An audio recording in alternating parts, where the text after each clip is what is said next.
Robert Pope. Present. Bill Holland. Here. Jason Puckett. Present. Greg Zuzen.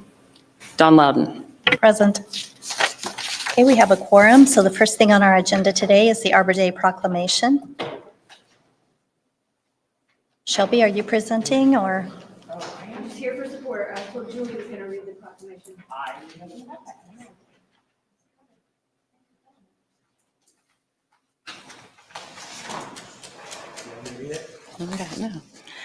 Okay, proclamation of the town of Avon, Arbor Day proclamation. Whereas in 1872, J. Sterling Morton proposed to the Nebraska Board of Agriculture that a special day be set aside for the planting of trees. And whereas the holiday called Arbor Day was first observed with the planting of more than 1 million trees in Nebraska. And whereas trees can reduce erosion of our precious topsoil by wind and water, lowering our heating and cooling costs, moderate the temperature, clean the air, as well as produce oxygen and provide habitat for wildlife. And whereas the trees are a renewable source, giving us paper, wood for our homes, fuel for our fires, and countless other wood products, whereas our trees in our town increase property value, enhance the economic vitality of our business areas, and beautify our community. And whereas trees, wherever they are planted, are a source of joy and spiritual renewal. Whereas the town of Avon is the first Tree City USA community in Hendricks County and has achieved this designation every year since 2007. Now, therefore, the Town Council of Avon does hereby proclaim that April 25th, 2025, Avon Arbor Day. We urge citizens to honor this day in recognition of all the big trees of Avon and increase in awareness the benefits of our urban forest to support efforts and protect our trees and woodlands. And further, we urge all citizens to plant and care for your big trees and bring joy to life and promote the welfare of our generation and future generations. Thank you, Julie. Next is the consent agenda. Is there any discussion or comments? If not, would someone like to make a motion? I'll make a motion that we approve the consent agenda, including the check register for April 24th, the work session memoranda for April 10th, and the approval of the meeting minutes for April 10th as presented. Second. Thank you. Julie, roll call, please. Robert Pope. 4. Bill Holland. 4. Jason Puckett. 4. Don Loudon. 4. Next is public comment. The public may comment on items on the agenda that are not part of a public hearing or on a specific matter within the council's jurisdiction. If anyone would like to come forward, please state your name and your address. No one coming forward. We'll move on to council comment and liaison reports. Robert? Nothing to share from last Monday's school board meeting. That's all I've got. Jason? Attended the police merit board meeting last Monday. Other than that, nothing from me. Thank you. Bill? I was out of town, so I pass. Okay. Jason and I met with some residents, the Kulkarnis, about a potential development. I also attended the Hendricks County Solid Waste, which used to be the recycling district board meeting. The next Talks Away Day is May the 3rd. That's going to be at the fairgrounds from 8 a.m. to 1 p.m. And then the following one will be July 12th at Hickory Elementary here in Avon, same times. I also attended the Hendricks County Commissioners meeting. Nothing to report from that. Moving on to new business, awarding the quote for the 2025 Community Crossing Grant.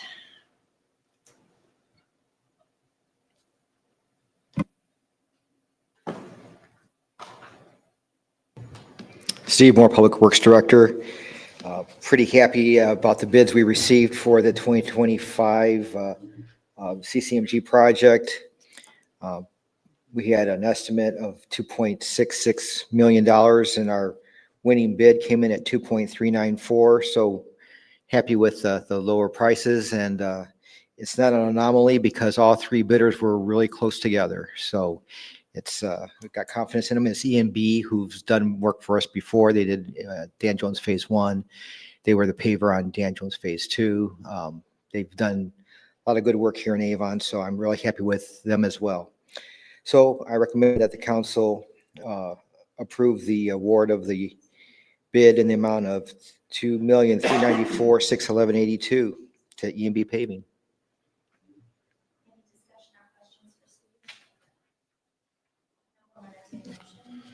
I make a motion that we approve resolution to award the quote for the 2025 CCMG grant paving project, to E&B Paving in the amount of $2,394,611.22 as presented. I'm sorry? Is it 82 cents? 82 cents. There's a difference on the one on the bottom. I was reading the one on the bottom. It's Sorry. 60 cents less. Yeah. I modify that to $2,394,611.82. I'll second.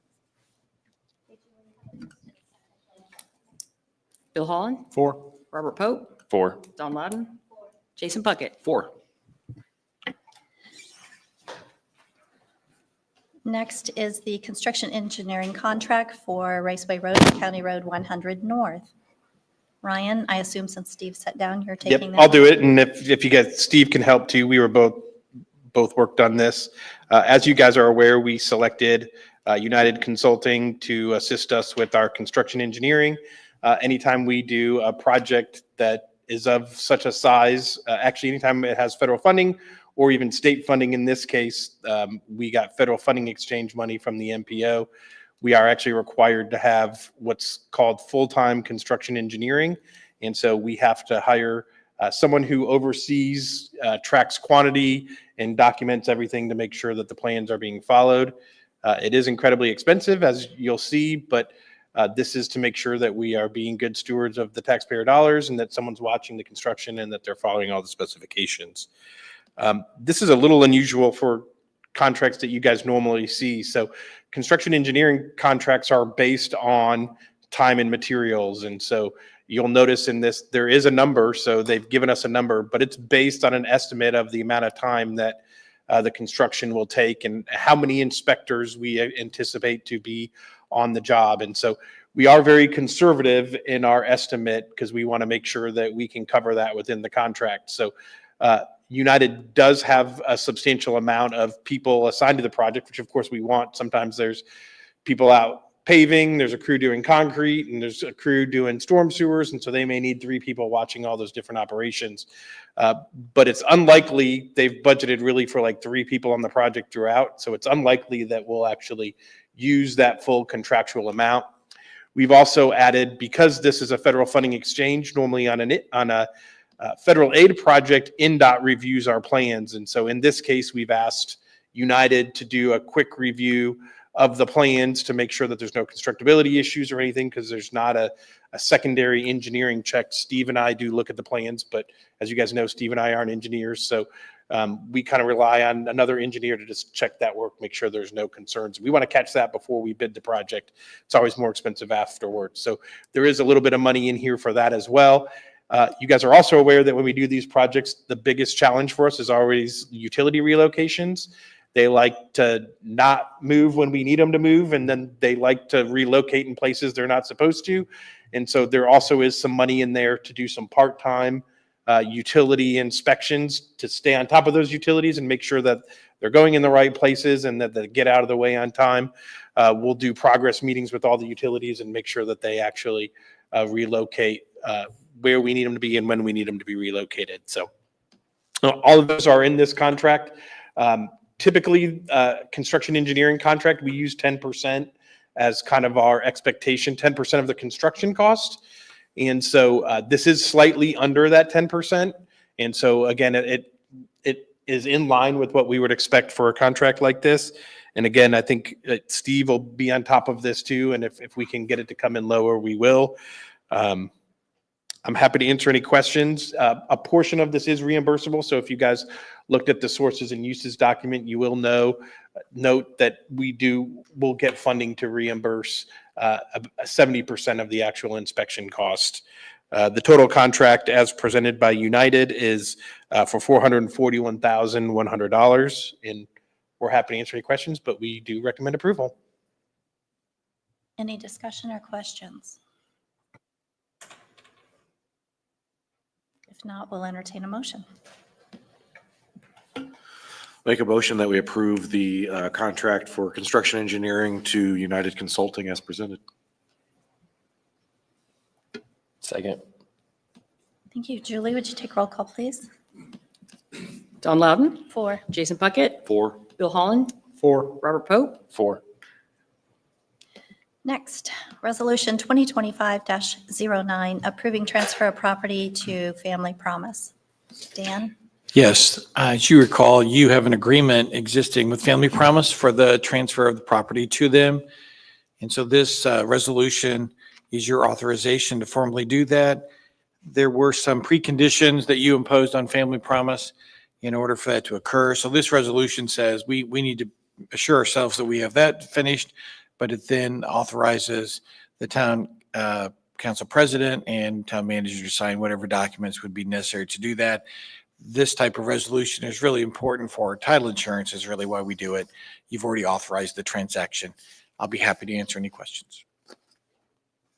Any questions? If not, we'll entertain a motion. I move we adopt resolution 2025-09, approving the transfer of property to Family Promise as presented. Second. Thank you. Julie? Bill Holland, 4. Don Loudon, 4. Robert Pope, 4. Jason Puckett, 4. Moving on, Resolution 2025-10, approving the Civic Center lease process. Ryan?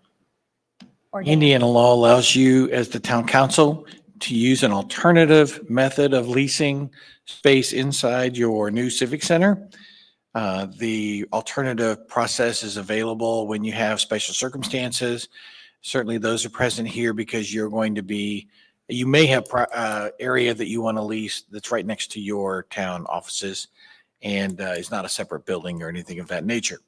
And so but in order to follow that alternative procedure and use the RFP process and to have more control over that, the council has to pass a resolution.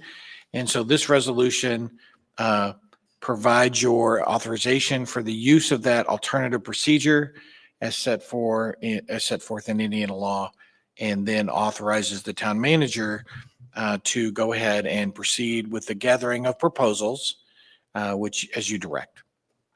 Be happy to answer any questions. Questions? Bill? Ryan, does this specifically call out what areas could be leased? No, not this resolution. When we actually do the RFP, that's where we'll call out the specific locations and we'll give guidance to what the council's expectation is. And I think I have a clear understanding of the appropriate uses the council is willing to consider. But again, ultimately that'll come back to you guys and you'll have that decision. Thank you. Any other comments or questions? If not, we'll entertain a motion. I'll make a motion that we approve resolution 2025-10, approving the civic center lease process as presented. Second. Thank you. Julie? Roll call, please. Jason Puckett, 4. Don Loudon, 4. Robert Pope, 4. Bill Holland, 4. Next is Resolution 2025-11, approving the CSX purchase agreement. Yes, as you know, you've been in negotiations with CSX Transportation they wish to acquire some of your property. We have suggested some changes be made to those agreements. If CSX will agree to those, this resolution would authorize the ultimate signing of a revised purchase agreement and allow us to keep moving in that direction. Be happy to answer any questions.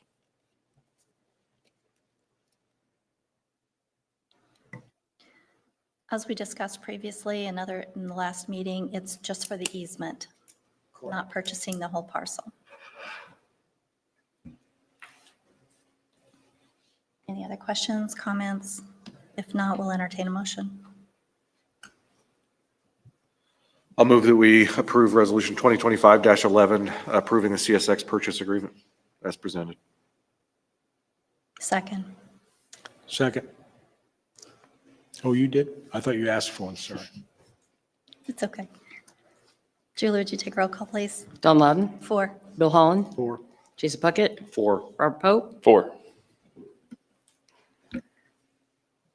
Resolution 2025-12, the fiscal plan, Watson and Kernodle annexation. Yeah, so the Watson and Kernodle annexation, if you guys recall, Briarwood came before you at your last council meeting. The Watson and Kernodle parcels are what Briarwood is proposing to purchase and add to their development. And so those two properties were not in town, so we have to annex them. This is the first step in the annexation process, is the adoption of the fiscal plan. This is how the town plans to provide services to the area. And as you guys know, we're required by law to do this. Again, it's off of County Road 900 on the west side of 900, right across from Eden Gate, if you guys aren't familiar with that area. Happy to answer any questions. Questions or comments? If not, we'll entertain a motion.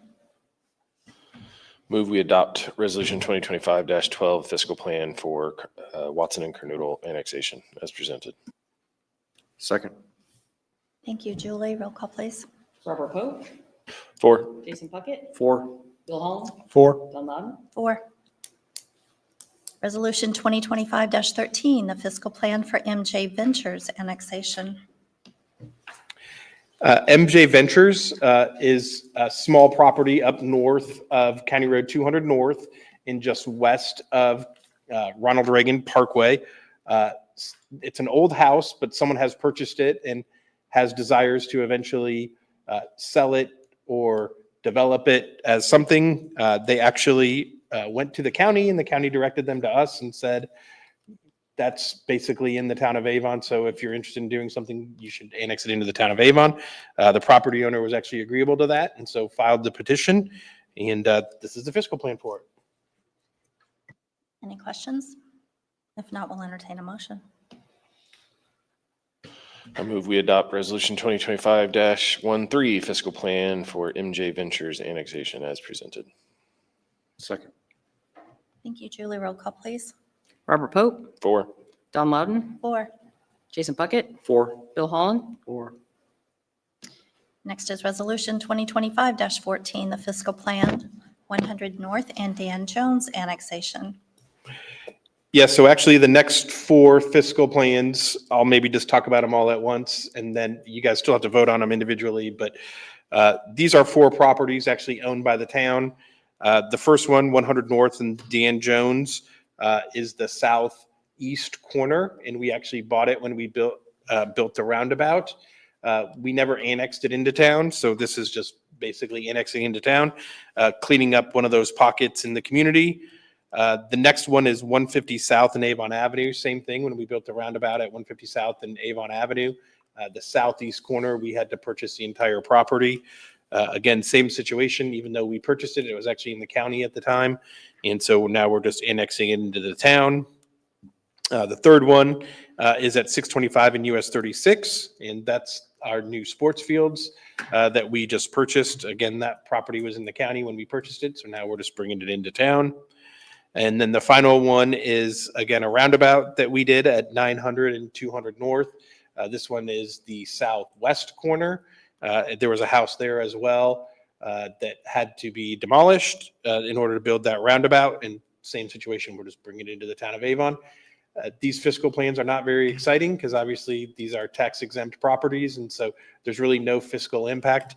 And I know we've talked about this before, that unfortunately, even though we own these properties, the law doesn't have a caveat that says the town doesn't have to follow the same process just because we're the owners of property. So unfortunately, we have to go through this same process and that we follow for all other annexations. Any questions or comments on the 4, and with the reminder that we do have to approve individually? If not, would someone want to make a motion on 2025-14? I'll make a motion that we approve Resolution 2025-14 for 100 North and Dan Jones annexation as presented. Second. Thank you. Julie, roll call, please. Jason Puckett, 4. Robert Pope, 4. Don Loudon, 4. Bill Holland. 4, Okay, same with the 2025-15. Make a motion that we approve Resolution 2025-15 for 150 South and Avon Avenue annexation as presented. Second. Thank you. Julie, roll call, please. Robert Pope, 4. Jason Puckett, 4. Don Loudon, 4. Bill Holland, 4, Make a motion that we approve Resolution 2025-16 for 625 East and US 36 annexation as presented. Second. Thank you, Julie. Roll call, please. Don Loudon, 4. Jason Puckett, 4. Robert Pope, 4. Bill Holland. 4. I'll make a motion that we approve Resolution 2025-17 for the 900 East and 200 North annexation as presented. Second. Thanks, guys. Julie, roll call, please. Robert Pope, 4. Bill Holland, 4. Jason Puckett, 4. Don Loudon. 4. Okay, next is the final reading for ordinance 2025-12, amending the stop streets and traffic safety signals. This ordinance makes amendments to your stop and speed ordinance because you've annexed properties. You have new streets and you have streets that need to have a stop designation and a speed designation for enforcement purposes. This ordinance makes those changes, and those changes are shown in red. Thank you. Any questions for Dan? I move we adopt ordinance 2025-12, amending the stop streets and traffic safety signals as presented. Second. Thank you, Julie. Robert Pope, 4. Jason Puckett, 4. Don Loudon, 4. Bill Holland. 4. Next is an introduction for ordinance 2025-13, stormwater collections policy. Yes, I'll take this one. So this is a introduction of an ordinance. This is proposed to you by the Avon Stormwater Board. There's been discussions amongst the Stormwater Board and staff that it would be helpful to staff and to the town to codify its powers under Indiana law to collect on unpaid stormwater fees and penalties. So this is simply laying out that policy so that if the Stormwater Board and department chooses to follow those, it's laid out and easy and accessible for them. I'd be happy to answer any questions. Again, this is introduction only. Any questions, comments?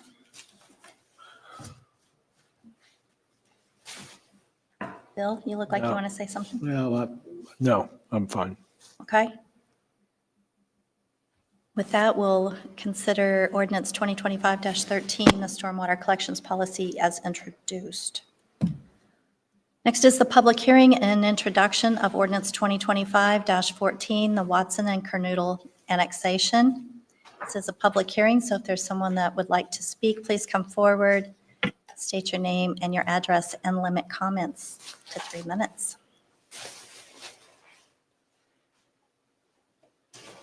No one coming forward. We will close the public hearing and move on with the introduction of the ordinance.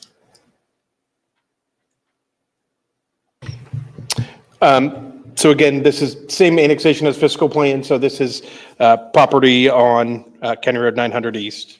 And you're just introducing, so. Okay, we will consider it introduced.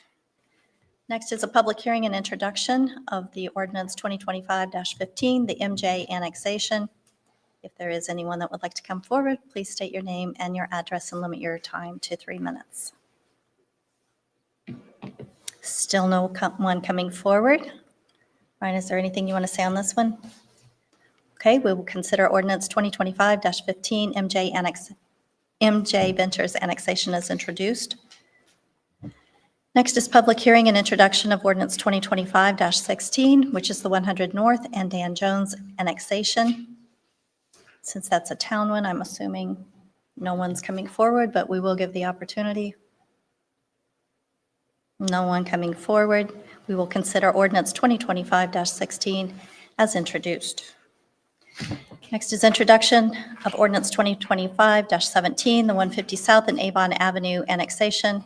Again, a town parcel. If there's anyone that would like to come forward, please do so. No one coming forward, so we will close the public hearing and show ordinance 2025-17 as introduced. Public hearing and introduction of ordinance 2025-18, 625 East and US 36 annexation. Again, a town parcel. But we will open the public hearing if someone would like to come forward and speak. No one coming forward. We will close the public hearing and consider ordinance 2025-18 as introduced. Public hearing and introduction of ordinance 2025-19, 900 East and 200 North annexation. Another town parcel, but we will open public hearing if there's someone that would like to come forward and speak. Closed public hearing. Introduction of ordinance 2025-19 has been introduced. Dan, legal counsel report. Nothing tonight. Thank you. Public comment. No one's want to come forward tonight, so we'll close the second of two public comment opportunities and move on to council comment. Any council comment? I have a question for the town manager. Okay. Since the stormwater bills have gone out this quarter, how often do you get questions about those people calling in?